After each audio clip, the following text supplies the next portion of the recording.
बुधवार दिवस जामनेर तालुक्यातील दुचाकीस्वारांसाठी काळा दिवस ठरला।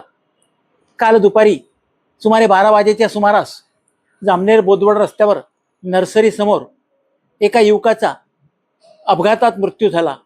हा दुचाकीस्वार तरुण नांद्रा हवेली येथील होता।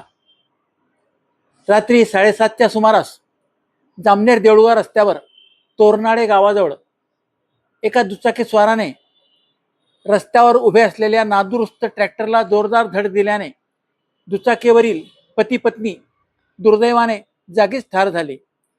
त्यांच्यासोबत असलेला 1 ते 1.5 वर्षाचा बाळ मात्र सुदैवाने वाचला आहे।